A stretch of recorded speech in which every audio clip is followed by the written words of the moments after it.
పుంగనూరు పులిబిడ్డ బోడేరు రామచంద్ర యాదవ్ చిత్తూరు జిల్లాలోనే కాదు రాష్ట్ర రాజకీయాల్లో కూడా తనకంటూ ప్రత్యేక పేజీలను లిఖించుకున్నారు. 10 ఏళ్ల క్రితం ఆయన ఎవరో ఎవరికీ తెలియదు. కానీ ఇప్పుడు రామచంద్ర యాదవ్ అంటే ఓ భరోసా, బీసీవై అంటే ఓ ధైర్యం, ఢిల్లీకి రాజైనా తల్లికి కొడుకే అన్నట్టుగానే సామాన్య మధ్యతరగతి కుటుంబం నుంచి రామచంద్ర యాదవ్ అంచెలంచెలుగా ఎదిగారు. కానీ ఏనాడు పేదల్ని ఆయన విస్మరించలేదు. ఎస్సీ ఎస్టీ బీసీ వర్గాల కోసం అహర్నిశలు పోరాటం చేస్తున్నారు. ఎంతటి వారితోనైనా జగడం చేస్తున్నారు. అందుకే ఆయన జననేతగా నిలిచిపోతున్నారు. ఇటీవలి కాలంలో బీసీవై చేస్తున్న కార్యక్రమాలు చూస్తుంటే ప్రతిపక్షం అంటే ఇలా ఉండాలి అనేలా చర్చించుకుంటున్నారు ఆంధ్రప్రదేశ్ వాసులు. ఏపీ పొలిటికల్ స్క్రీన్ పై రామచంద్ర యాదవ్ బొమ్మ దద్దరిల్లుతోంది. నిత్యం ప్రజా సమస్యలపై పోరాటం చేస్తోంది భారత చైతన్య యువజన పార్టీ. అన్నా అంటే నేనున్నా అంటూ పేదల కోసం అభాగ్యుల కోసం గళమెత్తుతున్నారు రామచంద్ర యాదవ్. పేదోడికి కష్టం వస్తే ఆయన ఎంతవరకైనా వెళ్తారు. ఆయనకు దేశంలోని పెద్ద పెద్ద ప్రముఖులంతా తెలుసు. ఆయన అడిగితే చిట్టికెలో అపాయింట్మెంట్ ఇస్తారు. ఒకప్పుడు అతి సామాన్యంగా బతికిన రామచంద్ర యాదవ్ ఇప్పుడు పుంగనూరులో కట్టుకున్న తన గృహప్రవేశాన్ని 30 రోజుల పాటు ధూమ్ధామ్గా జరిపి అందరినీ అవాక్కయ్యేలా చేశారు. ఆ ప్యాలెస్ ప్రారంభోత్సవానికి యోగా గురు బాబా రామ్దేవ్ కూడా హాజరయ్యారు.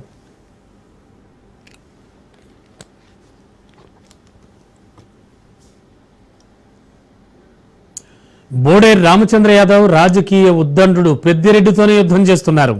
ఆయన స్వస్థలం పుంగనూరు నియోజకవర్గంలోని దాసర్లపల్లి. 2018 నుంచి సేవా కార్యక్రమాలు ప్రారంభించిన రామచంద్ర ఆ తర్వాత రాజకీయాల్లో అడుగుపెట్టారు. 2019 అసెంబ్లీ ఎన్నికల్లో జనసేన అభ్యర్థిగా పుంగనూరు నుంచి బరిలో దిగి పెద్దిరెడ్డికి ముచ్చెమటలు పట్టించారు.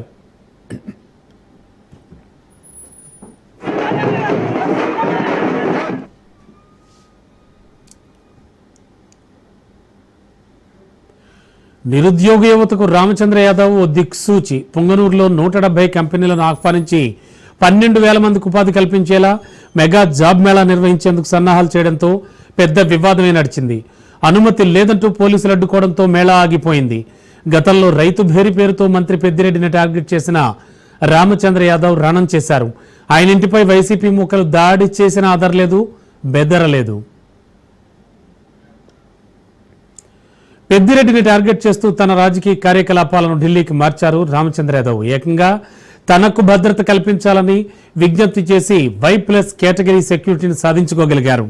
పుంగనూరు ప్రాంతంలో చేపట్టిన 3 ప్రాజెక్టుల వల్ల నిర్వాసితులైన రైతుల కోసం పోరుబాట పట్టారు. ఏకంగా హెలికాప్టర్ సర్వే చేసి పబ్లిక్ లో హాట్ టాపిక్ గా మారారు. ఏపీ రాజకీయాల్లో రామచంద్ర యాదవ్ అనే ఈ రామ బాణాన్ని ఎవరు సంధించారో తెలియకపోయినా పెద్దిరెడ్డి ఏకైక లక్ష్యంగా ఆయన పొలిటికల్ ఫైట్ చేస్తున్నారు.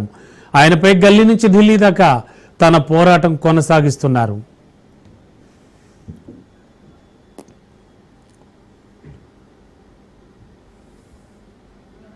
భారత చైతన్య యువజన పార్టీ పెట్టి ఆంధ్రప్రదేశ్ రాజకీయాల్లో మార్పు కోసం పోరాడుతున్నారు రామచంద్ర యాదవ్. గుంటూరులోని ఆచార్య నాగార్జున యూనివర్సిటీ సాక్షిగా ప్రజా సింహగర్జన సభ నిర్వహించారు. భారత రాజ్యాంగ నిర్మాత డాక్టర్ బాబాసాహెబ్ అంబేద్కర్ మనవడు Prakash Ambedkar, Delhi university professor, BC ఉద్యమకారుడు సూరజ్ మండల్ ఆ సభకు హాజరయ్యారు. అన్ని వర్గాల ప్రజల ఆకాంక్షలను నెరవేర్చే లక్ష్యంతో బీసీవై పార్టీని ఏర్పాటు చేసినట్లు రామచంద్ర యాదవ్ వెల్లడించారు. రాష్ట్రంలో అభివృద్ధి జరగాలంటే కొత్త రాజకీయ ప్రస్థానం మొదలవ్వాలని ఆయన తెలిపారు. అన్నట్టుగానే ఆ దిశగా రామచంద్ర యాదవ్ అడుగులు పడుతున్నాయి. అప్పట్లో సాధువులతో కలిసి తిరుమల పవిత్రత పేరుతో పాదయాత్రగా వచ్చి రాజకీయాలు చేయడం సంచలనంగా మారింది. తిరుమలలో జరుగుతున్న వ్యాపార ధోరణిపై పోరాటం చేస్తున్నారు బోడేరు రామచంద్ర యాదవ్. అలిపిరి వద్ద ధార్మిక వ్యతిరేక కార్యకలాపాలకు భూములను ప్రైవేటు వ్యక్తులకు ఇచ్చిన నిర్ణయం వెనక్కి తీసుకోవాలన్నారు. కల్తీనేతో కోట్లాది మంది భక్తుల మనోభావాలు దెబ్బతిన్నాయన్నారు. పుంగనూరు నుంచి తిరుమలకు పాదయాత్ర చేస్తూ 1,00,000 గోవులను ఇస్తానన్న టీటీడీ స్పందించడం లేదని తెలిపారు. గోశాల నిర్మాణం కోసం 25 ఎకరాలు ఇస్తానని ప్రకటించారు Ramachandra Yadav.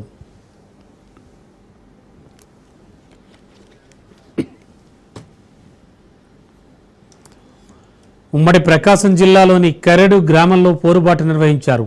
Indo solar project పేరుతో ప్రభుత్వం రైతుల నుంచి 1,000 ఎకరాల భూమిని తీసుకుంటోందని రామచంద్ర యాదవ్ అన్నారు.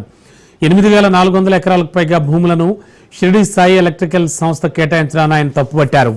ప్రభుత్వం తన నిర్ణయాన్ని మార్చుకోవాలన్నారు. లేకుంటే రైతుల తరపున పెద్ద ఎత్తున ఉద్యమం చేస్తామని హెచ్చరించారు.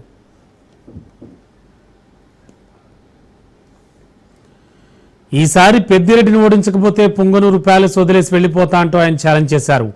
బీసీవై వ్యూహం ఏంటో, రామచంద్ర యాదవ్ రాజకీయం ఏంటో తెలియాలంటే మరికొన్ని రోజులు వేచి చూడాల్సిందే.